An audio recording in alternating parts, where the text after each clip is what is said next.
Para entender el impacto de la inteligencia artificial, estamos revisando los ángulos con los que podemos identificar ese impacto. Hablemos del ángulo económico.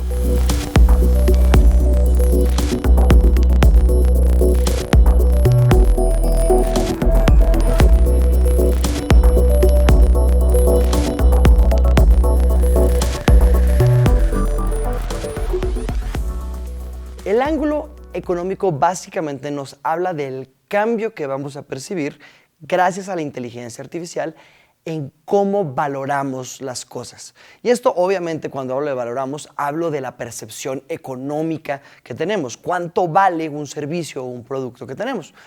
Es cómo poderse ver afectada, por ejemplo, la economía en la era de la inteligencia artificial. Pensemos por un segundo qué es lo que nosotros consideramos valioso. Pues si vamos en el tiempo, digamos, las cosas que yo estaba dispuesta a pagar para poder tener algo en mi vida era lo que determinaba lo que yo consideraba valioso. Hace mucho tiempo el valor podía ser algo como tener salud. ¿Por qué? Pues porque antes morirse era una cosa muy común. Todo el mundo estaba enfermo, mis hijos no vivían más de 12 años, tenía 7 hijos, sobrevivían 2. Tener salud y tener vida era algo que yo consideraba valioso. Encima de eso, por ejemplo, el poder tener derecho a la propiedad.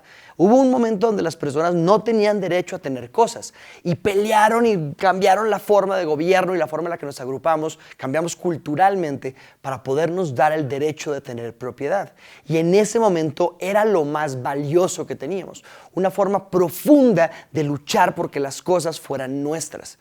Pero hoy en día eso lo vemos como algo muy normal. El que yo tenga ropa o tenga un celular o tenga el derecho de salir a la calle, lo vemos como algo que fue valioso y si nos lo llegaran a quitar se volvería profundamente valioso. Pero realmente lo vemos como algo tan valioso. Más valioso tener Wi-Fi cuando estoy por la calle con mi celular. Más valioso tener internet.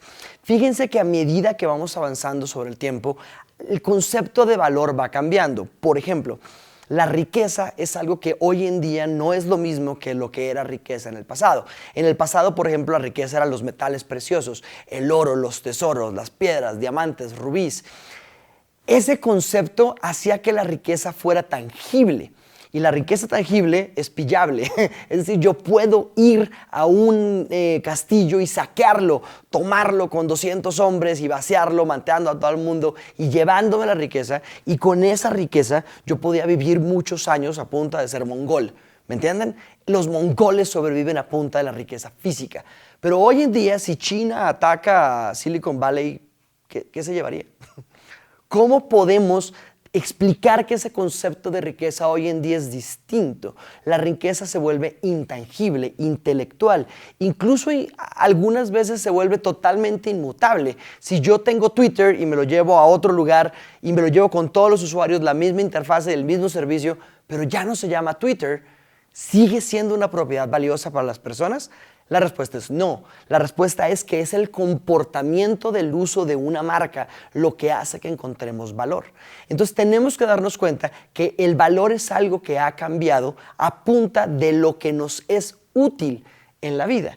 Hoy en día, por ejemplo, tener un asistente es profundamente valioso. Tener a alguien que te ayude con tus compras, tener algo que te prediga cuáles son esos ítems que vas a necesitar porque te vas a enfermar o porque definitivamente vas a tener un problema con tu tocadiscos de antiguo, vintage y necesitas comprar un producto específico.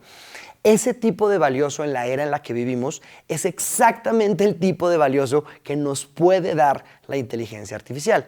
Ese cambio entre lo que nosotros consideramos valor, entre el intercambio que hacemos por nuestro dinero y los servicios que recuperamos, pues es claramente uno de los grandes factores que va a estar cambiando la inteligencia artificial.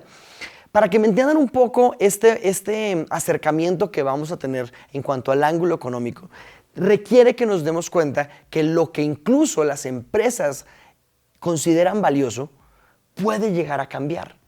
La razón por la que una empresa está dispuesta a pagar para que una persona haga trabajo, por ejemplo, estoy dispuesto a pagarle a una persona que abra y cierra mi puerta, Pues si yo puedo lograr que eso lo haga un sistema mecanizado, ni siquiera con inteligencia artificial, ¿por qué voy a pagarle a la persona para hacerlo?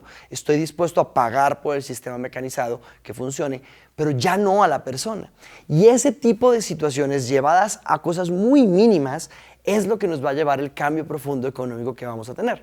Por ejemplo, imaginémonos que dentro del trabajo que yo ejecuto dentro de una empresa tengo que hacer un montón de tareas rutinarias. Yo no sé, contestar el teléfono, escribir en una hoja de cálculo, ponerlo en un servidor, reportar lo que estoy haciendo y traerlo de vuelta para hacer un informe. Todas esas tareas específicas que yo estoy dispuesto a hacer, pues tienen un profundo valor económico para la empresa por el cual está dispuesto a pagarme un salario. Pero para poder entender exactamente el ángulo económico, háganse esta pregunta y dejémoslo ahí para que ustedes nos puedan relacionar con todo lo que les vamos a decir. De todas esas tareas tediosas que tiene mi trabajo, ¿cuánto estaría dispuesto a dejar de recibir de mi salario para que esas tareas las haga una inteligencia artificial? Pensemos en eso y van a ver que la forma en la que la economía está pensada va a cambiar radicalmente en la era de la inteligencia artificial.